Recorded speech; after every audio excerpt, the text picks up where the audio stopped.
What is going on, everyone? Welcome to episode 3 of the Littleroot Record. This week, I'm joined by everyone's favorite dad in the Pokemon community, Joshua Bauer, aka Bauerdad. Dad, how are you? I'm tired, but I'm doing pretty good. How about you? I'm also in that same place, tired but good. The past 2 weeks have been very busy. This week ended up being a little busier than I expected, but we're getting through it, and that's all we can do. Yes, very wise words indeed. Yes. Yes. So what I have you here for today, I know I explained it to you a little earlier. The Littleroot Record is our small 15-20ish minute interview weekly episodes that we do an addendum to the podcast. Sadly, we can't get all of our guests on the pod with all of the events we have to cover, but this is our way to talk to important community members. And important? Why? Thank you. don't act surprised. Like you know how important you are, okay. Yeah, it's humbling. It's humbling. It's come a long way. For those of you who don't know, Bauerdad is the creator of the team testing tool Passers. So again, it's if you have tested a team with an Excel spreadsheet over the past year or so, it's been longer than that actually. say thank you in the comments to Bauerdad. But yeah, you've been in the community as well for a good bit of time, and let's get started with that. How long have you been playing Pokemon, and how long have you been playing VGC? What brought you into it and such? Gosh, okay, so I'm 35. I was born in '89, so when the original Red and Blue versions came out in the West, I didn't really know what Pokemon was, but I started playing through Red version. My brother and I shared a cartridge of Pokemon Red, and as far as when I started Pokemon, I was hooked from the start. It's been a fantastic franchise to grow up with, and I have a son now, and my younger daughter actually are both interested in Pokemon, and so it's something that I feel like is going to be in my life for a really long time. As far as the competitive side goes, I really got interested in the idea of training and breeding really good Mons when X and Y came out. That's when I started getting interested in more of those competitive mechanics. But I didn't really join the VGC community until Sword and Shield, and that's when I joined the Littleroot Lessons community. I heard about the podcast. I listened to one of the episodes. I think there was one of the rumbles were coming up, and I joined up to Littleroot Lessons, and I've been in it ever since. Yeah, and you've really grown into one of our more active members, and honestly, your growth in the competitive Pokemon, the VGC community, in the 4-ish years or so you've been in the community is astounding. You've worn a lot of hats. You have, and I'm just going to go through the list, you've been a competitor, a streamer, you have your own Discord server community, developing Passers. Let's go through that. How did you go from wanting to just, Eevee and Ivy train Pokemon and get the natures right and everything, to traveling around the country to regionals in the 22 season, being a very active streamer for a solid bit, and honestly building your own Discord server around that streaming, and all of this before you even went and started fully developing Passers. Yeah. All right, that's a lot to unpack. Let's take it. Let's take it a little step at a time. Yes. So let's start with the streaming part. Let's start with the streaming part, because as you are probably aware, all of this kind of works together. Yes. One thing leads to another, and you get excited about this thing, and it's not a strict cause and effect sort of timeline. But I got interested in streaming. One day, I had my Switch, and I had just built a team. I had a shiny Goodra that I was really excited about using on the ladder. I think it was VGC ladder. I was in the Littleroot Lessons Discord, and I don't remember how, but I just came up with this idea. Hey, does anyone want to get in voice chat with me? And I'm just going to play some games. and I had my webcam. I pointed it at my Switch. I didn't have any streaming gear at all. I just pointed my webcam at my Switch, and I had the controller, and I streamed it to the Discord channel. And I think Navier was there, and a couple of others, and we were just talking about the different moves. And I played maybe 3 or 4 games, and just that experience playing a game with your friends in the call with you was so fun to me. And I had not even considered streaming before that, but once that happened, I thought to myself, "Oh, this actually might be pretty cool. This actually might be pretty cool." And that's how that piece of it started, the streaming part, right? And then as far as the regional stuff is concerned, I'm not a stranger to traveling for events. When I was 15, 16, I played in a couple of Yu-Gi-Oh! Regionals. I played a card game called Duel Masters. My brother and I both went to nationals both years that was active. Really? Yes. This is so I played Duel Masters like in elementary school. What? So you played Duel Masters in elementary school? Oh my gosh. Yes, you're one of the few guests. Actually, I think all of my guests have been older than me so far. But yeah, you're one of the few people who can truly make me feel like young. But yeah, like I remember Duel Masters. I've never met someone who actually played it. Well, now I can say met someone who played it competitively.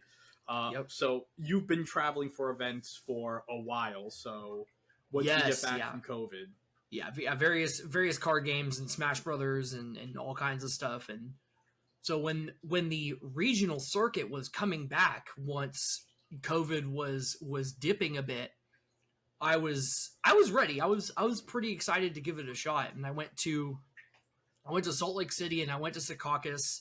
I believe that was the 22 season, the 2022 season. Yep, 2022, and had an absolute blast. The Secaucus one is where I met you in person for the first time, and that was just that's probably top 3, maybe even best, just Pokemon experience.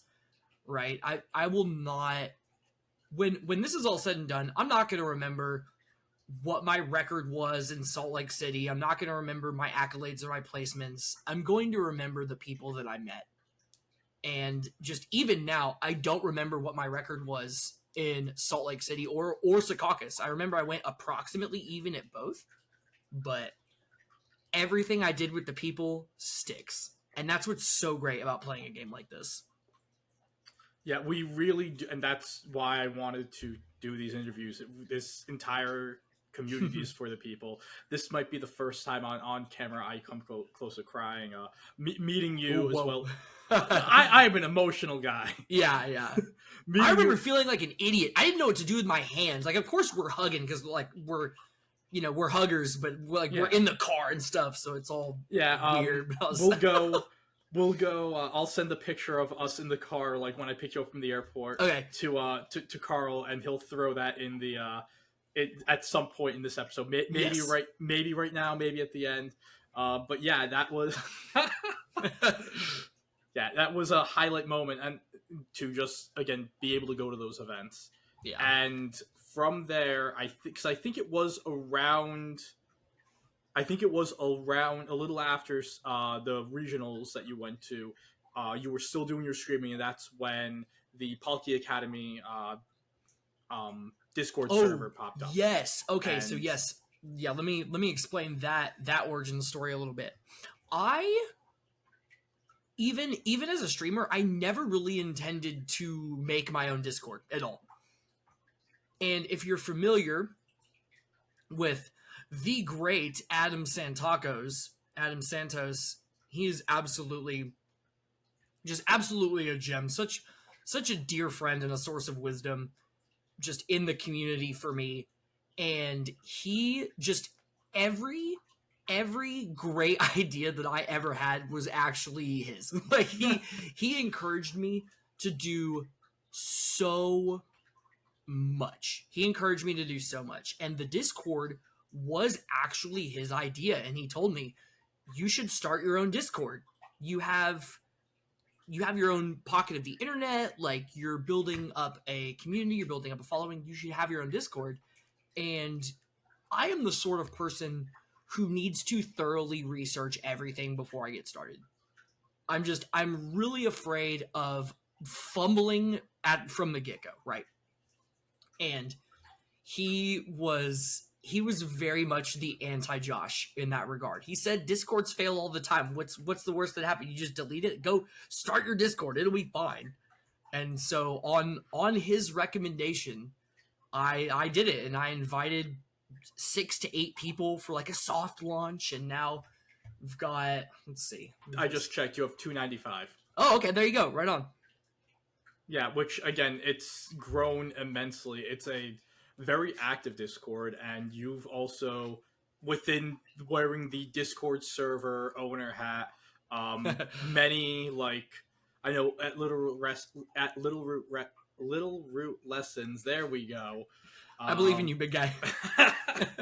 we have our rumbles and such, but you had even your own invitational system. Recently, you just finished your 3rd House Cup, which is a small, for those of you who don't know, it is a smaller, like, team tour sort of, like, tournament where, again, it's only 3-4 teams. You go for about a month. Everyone plays. It's a fun time. I've coached in 2 of the 3 House Cups. Yes.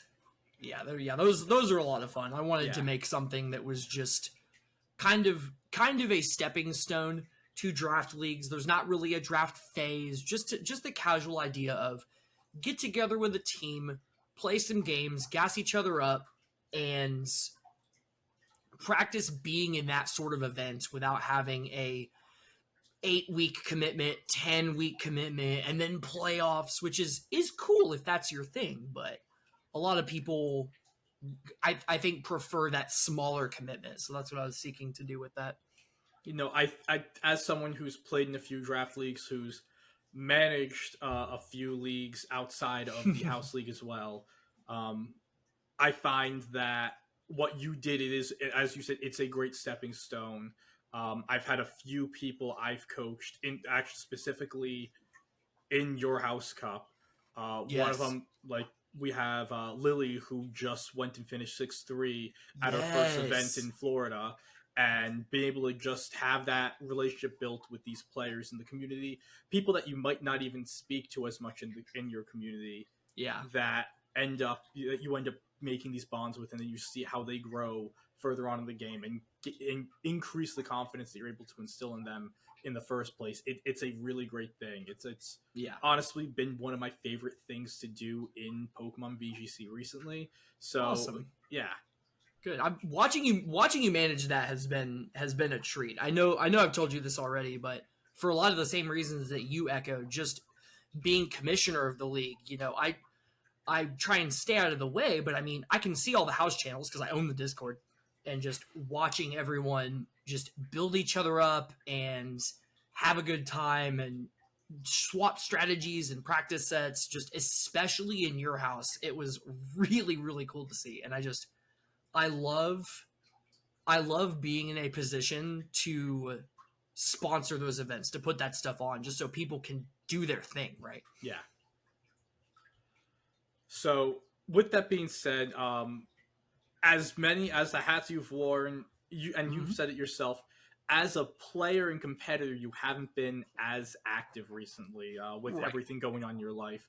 How does it feel to, while not being an active player, like an active VGC player, still being a key contributor in the community with your, again, about a 300 person server, and you being the developer of one of the 3 best tools in VGC right now? Oh, shucks. I like it. It's not just in Pokemon, but as a person for me, throughout middle school and high school and even most of my college life, I was a gamer. I didn't really socialize much. It was basically my singular hobby. I was not a very 3-dimensional person. I was just a gamer. I spent lots of time on it, and I still got everything I needed to done. I graduated high school and college both with very good marks, got my degree, got a job, and am working and am successful and I'm not homeless kind of thing. But as I got married a little bit over 10 years ago, and now I've got 2 kids. I have a third one on the way, and just naturally progressing to this season of life, I just don't have as much time for games, and that's Pokemon. That's everything, and I'm okay with that. I I really enjoy, just kind of to reiterate what I was saying about with the House Cup. I mean, I haven't played any VGC since December. That's when I went to San Antonio. And just being a support system for the community and the friends that I've made is so cool to me. And I've really decided that I want to lean into that. And I'm okay not playing as much anymore. No, that is a really really good answer. I think it's something that I think, like, when you look at a lot of the people, especially active VGC players, it feels like everyone you know is gunning for worlds, is gunning for an invite, Yes. and Yes. there's a lot of people who aren't like you. And a lot of the people in the Literal Lessons Brain Trust, through whatever circumstances, I actually think none of us are able to go to a, like, it's at the point where none of us are able to go to a major this year Mhm. because life gets in the way and life comes first. But Yeah. there's still ways where you aren't active in the game that you could still be active in the game, so to speak. Uh, Yeah. and the way you chose, let's I mean, we've been teasing Yeah. the listeners for almost 20 minutes now. Yeah, let's Let's dive into it. right. Passers. Passers, yes. What stemmed the idea of it? Like give us the first idea of passers. Okay, all right. This is actually, it's I'm the sort of person who I love the data. I love the data. I've always been a big opponent of, oh, I just got hacked or RNG, blah blah blah, and it's like, you know what? Come on. There's very rarely perfect play. There's very rarely perfect play, even at the highest level. And I was very interested in trying to automatically capture metrics about my games, because I'm not great at replay analysis, but I want to get in and play games and see what kind of story the data tells. And so in the Sword and Shield era, I wanted to see if I could write a program to do that, right? This was not a Google Sheets thing. This was before I even knew that that was possible. This was, when you play a showdown game, most people, when they share a replay, they're like, oh, upload and share. And it gives you the link. And then you go show your friends how cool you are because you smoked this person. Or complain about the flinches or freezes or whatever happened to you, you know? And there's the other button to download the replay. And that's what I did for the first version of Passers. It wasn't called Passers. I forget the original name of it, but this was a little bit over 2 years ago that I did this. And so I had a folder of just the HTML files that are the showdown replays. And I wrote a little program in Java that would go through all the replays, and it would count up all the times that I Dynamaxed, and it would tell me which Pokemon I Dynamaxed and whether I was winning or not. So it would just spit out a little notepad document, and I could read it, and I would say, oh, my such and such Dynamaxed 6 times, and I won none of those games. Maybe I should stop Dynamaxing that Pokemon. And that was the first iteration of Passers, right? This was in March of 2022, I believe. I think it was right around when Salt Lake City was, actually. Yeah, no, that makes sense, because I remember you telling us while you were testing for Salt Lake City, like, just using the data, Yes. to help make decisions on when you should Dynamax, like which Pokemon you're going to use, because there were certain games where it's like you would see in the data, it's like just throwing a Pokemon out there. It's like Yeah. when I bring Rillaboom, I lose, so maybe Yes. Rillaboom Yes. doesn't work. Yeah, and I had and then I had lead stats, and or no, I had usage stats. I didn't have lead stats for a long time, but it was one thing that I really want to emphasize as I'm talking about this first iteration of Passers over 2 years ago is that it was a nightmare, right? I think you can find some old Twitter posts of mine about how, oh, I've got this program. If you want to try it, like, I'll give you everything. I had to send them the program. I had to send like a 4-page read me, and it was like, all right, you download all your replays and you have to name the folder this specific thing. And it would just, I feel bad for every person who did that. I mean, they're the real ones. Like, they really helped the program be what it is today. But that first version was not user friendly at all. I had one guy who he had a Mac, and then he was like, "Oh, my program doesn't work." I'm like, "Oh my gosh," because I don't have Apple products really, so I was really unsure of how to help him. We got it working, but it was rough, and that's the start of Passers. Is I wanted to prep for Salt Lake. I wanted to know how my Dynamaxes were doing, so I wrote a little program to spit out Notepad documents to tell me how I was doing. And so we went there, and we get into Generation 9, got to change Mm-hmm. the code from Dynamax to Terrestrialization. Yes, And I remember that distinctly. yes. And we get into the version 1 of the Google Sheet. What brought you from a downloadable program written in Java to the Google Sheet that we all know and love now? Cool. Yes. So this was coincidentally, I think I released Passers 1.0 right around the 1 year anniversary of the original version of my program. And I originally was not planning on making this upgrade. It was just a program that I had for my personal use. My brother and I had a Dropbox folder that we shared our data through.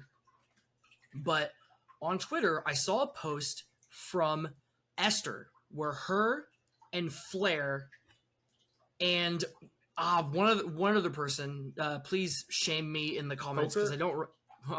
Was it Poker? Oh, it may have been Poker. So, yeah, because they'll do the VGC paste stuff. Yeah, VGC paste, shout out.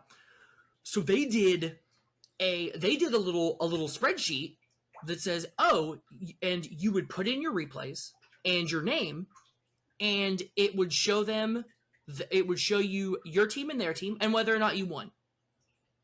And that was it. And that was it. And I just, the gears, as soon as I saw that, the gears started turning, because how it works is there's Google Sheets, right? Just is Google Sheets. It works like Excel, but you can use the JavaScript programming language to do stuff behind the Google Sheets. And that is how Esther was parsing out these replays, was using the links and could go fetch that data using JavaScript. And I didn't even know that was a thing that you could do in Google Sheets, but I know JavaScript. I've been using it professionally for a couple of years at this point. So I messaged Esther and I said, hey, how did you set this up? And she said, oh, it's just something you can do in Google Sheets. This is how you add a script to your sheet. And I went to work. I started converting my original program to the first iteration of how you know Passers today. Big shout out to Esther. If she hadn't released that little sheet, I wouldn't have even known this kind of thing was possible. Yeah, and it's been something where through each, now VGC changed a lot. We have the different regulations changing every 2 to 4 months or so, and with each new regulation, you've been adding new Pokemon, you've been adding new tools, ways to see which moves you're using, different, again, lead analysis. What was the toughest thing to add to any version of Passers so far? Ooh, this is a great question. This is a great question. I like this. So, I think everyone's expecting me to say that best of 3 support is the hardest thing, and I would say that took the longest, but the most annoying thing by far was the move usage. The move usage chart was by far the most annoying, because how I had to do it was, you have your replay, right? And when you look at a replay, there are Pokemon that do moves, and that's just that you know how Pokemon battle works. I don't gotta explain it. Yeah. But whenever I am in Pazzers and I'm trying to extract information from a replay, right? I have to pull the data, and then I have to match up the player. Because of that, I have to count every move from all 8 Pokemon that participate in the match. And that was just such a pain to figure out, because I had to extract all that information. I put it into a table. Passers has, I think, almost 30 tabs on it now. Most of them are hidden. Most of them, your users won't really see. But I think 5 or 6 of them are just dedicated to the move usage, because I had to extract it to a table. I had to use weird formulas that don't appear anywhere else on the whole spreadsheet. That was by far the most tedious thing. Like, if you're listening or watching this episode right now and you are a little bit more technically minded and you want to go unhide some of those sheets, you can see the absolute unhinged chaos that I did to make that happen. I hope you appreciate the move usage tab, because it was a nightmare to make. Yeah, it was something where earlier in the regulation I was actually using it. I had a Sword Stance Baxcalibur team, and I was like, oh yeah, this Baxcalibur is doing so much damage all the time. And then I looked at the move usage, and in about 30 games, I clicked Swords Dance 3 times. and that's so good, though. Yeah, and I'm like, okay, well, Baxcal, it was just doing just the... Glaive Rush is a dumb move. Just anyone, any 120 base power move with relatively no drawbacks is really, really good. Mm-hmm. I ended up dropping the team soon after, but that was one of those things, using it where... you would think one thing, because playing the games, when you're getting all these replays done, you really aren't in a lot of, unless you're taking your time going back and looking at it, you're not going to remember certain things, or you're going to misremember certain things, and that's a really great thing with Passers. Now, you bringing up the best of 3, we are finally in Passers version 5 as of the time of recording. It's just about to come out. Yes. So if you're listening to this, this is probably the version that you are using, and this is the first version to have full compatibility with the best of 3 ladder. So how did that... Well, first, how did the best of 3 ladder throw a grenade into your plans? The answer is it did. So there were two things that happened around the same time that really, really threw me.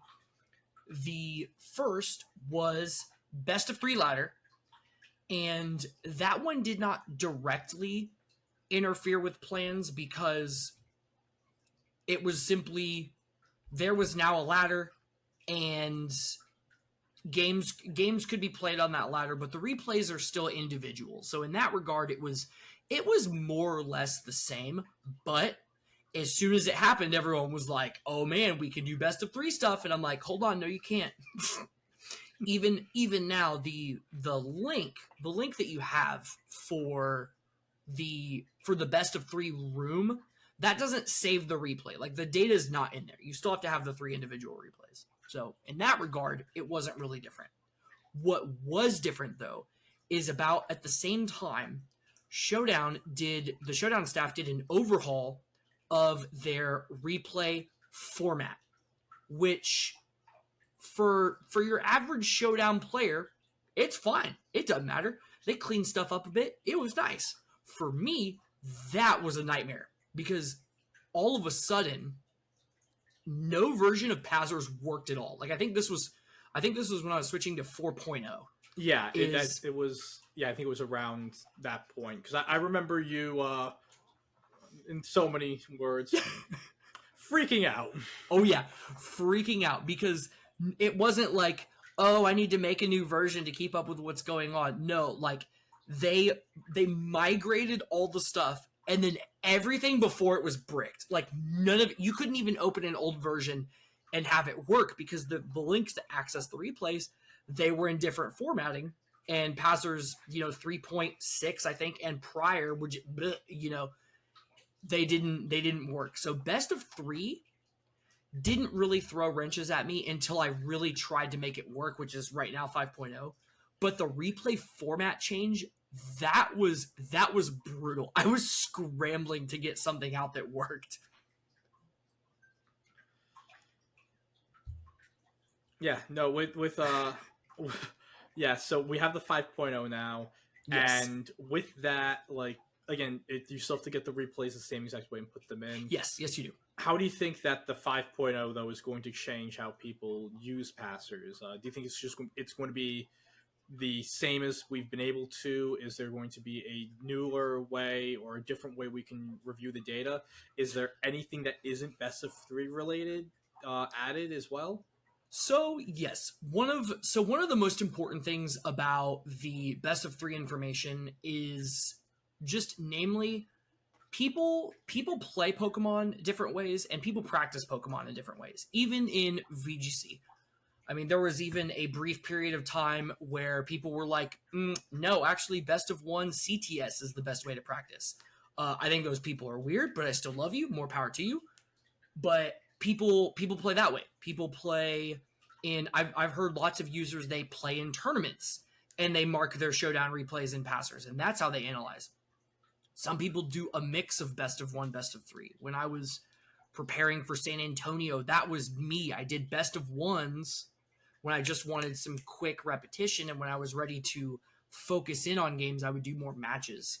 And the important thing was not making best of 3 work. The important thing was making best of 3 work while also recognizing that the replays right after it might just be best of 1. The replays right before it might be a direct challenge match. And that's like kind of tangential to your question. You asked, hey, is there stuff besides best of 3 in Passers 5.0? And yes. So one of the other big things that I did, and if hopefully you're getting to enjoy this right now, is on the homepage, I took out the replay entries on the homepage. The homepage is just a little landing page. It now has the name of your team. So if you have different versions of a team that you're using, you can at a glance, even if you're using the same 6, you have the name. So if it's like, oh, version 2, or like copy of, it's going to show that there. And on the second page with all the replays, right next to your links, I put the pictures of the opposing Pokemon. Where's my hand? The pictures of the opposing Pokemon and a little W or a little L. Kind of like the original what Esther did, but I made it into one sheet. And on the game by game and the match by match, now I have replay links. So no matter where you are, you don't have to go back and switch tabs for the most part. The replays are just right there. And I think that, hopefully by now people are enjoying that, because I think that's a really good quality of life change. Just a little bit more at a glance information without clicking into the replays. And then if you need to, they're right there, because that hasn't been there before. You'd have to go back to the homepage to like, all right, which game was that? Let me open it up. Let's see. We're talking about new stuff in 5.0, right? That was your question. Yes. As I keep going. No, it sounds like that is just the change of the interface is going to make things a lot easier for like quick analysis, so like everything's right in front of you instead of having to toggle around. Not that it was difficult in previous versions, but anything to make the user experience just smoother is always better. Yeah, exactly. Just streamline it a little bit, Yeah. Yeah, there is one other data point that I want to talk about just real quick before we move on. I feel like this is already going to be your longest interview ever. But no, this is. See? But this is.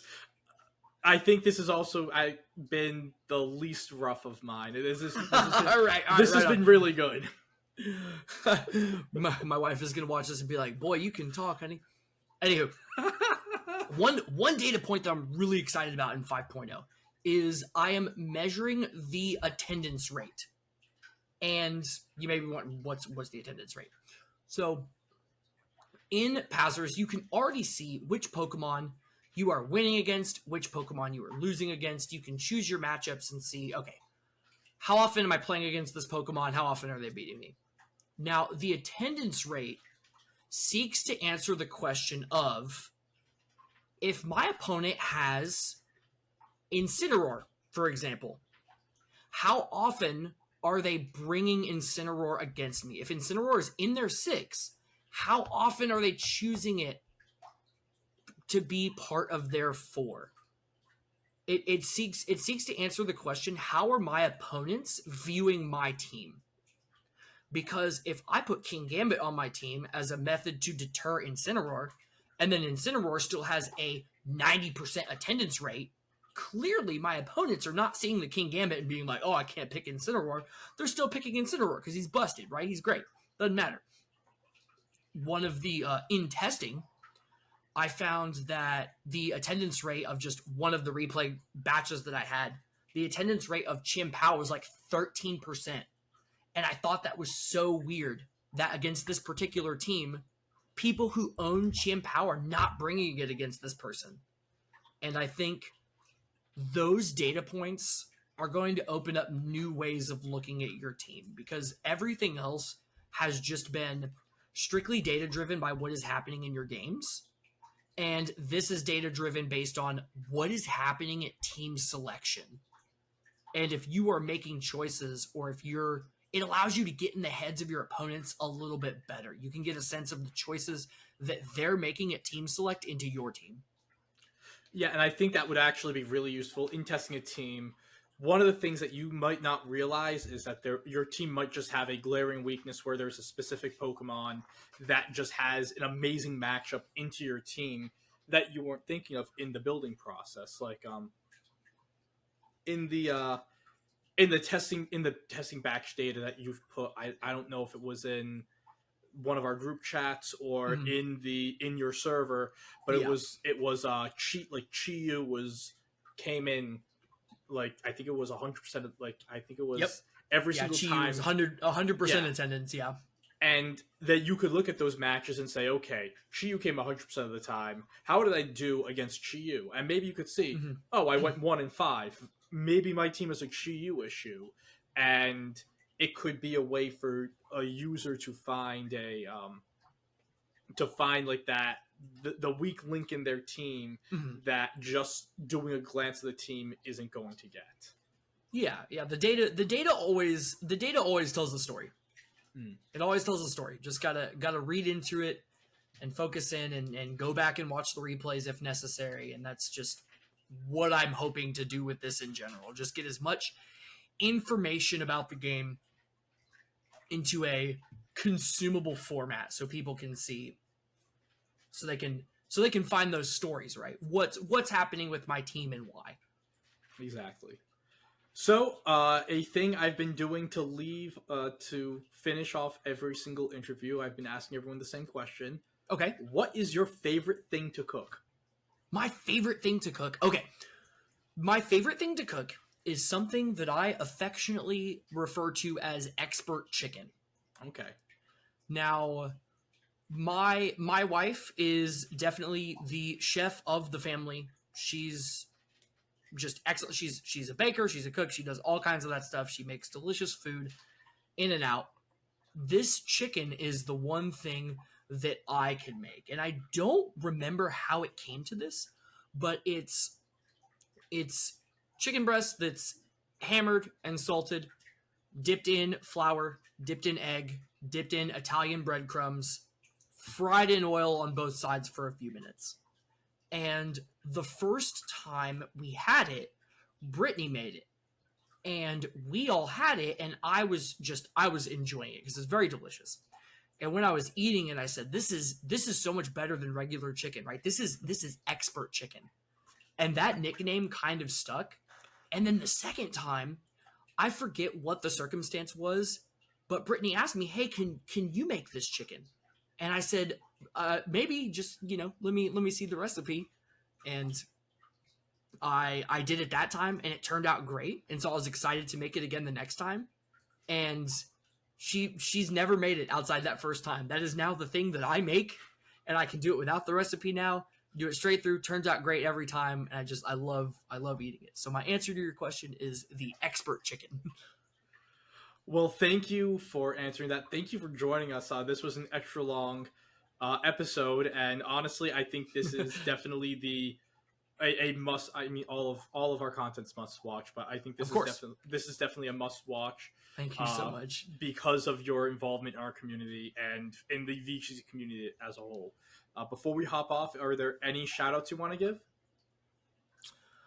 I want to give a shout out to you guys, Littleroot Lessons. I mean, we were just talking about this in my Discord server a moment ago, and it was so astounding to me that there were people in my community who don't know what Littleroot Lessons is, and it was one, I gotta show them what you guys are doing because it's great, but also when I first made my community, it was definitely just a subset of Littleroot Lesson. Like, I am nothing without what you guys have done. And just hosting a great space for people to come, because it's like not all spaces can cultivate as good of a culture as you guys do. And it's really, really apparent. And I just want to thank y'all for the community that you have over there, because that's worth that. I also want to give an additional shout out to my wife Brittany. If you've heard Passers, the pronunciation, that was her idea, because I'd been avoiding the topic of pronouncing Passers because I don't know how I would do that. And one day I was working on it or something, and she was like, "Oh, are you working on, what was it, Passers?" And I was like, good, that's the pronunciation. That's what it is now.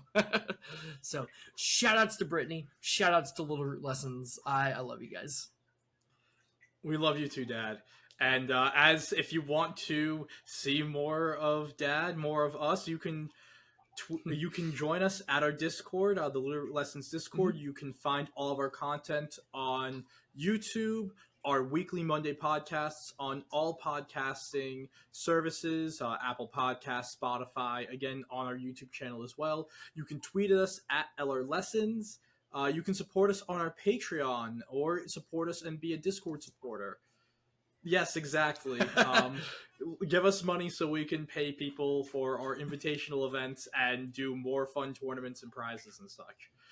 Thank you very much, Dad. Thank you very much, listeners, for joining us. Have a lovely day, everyone.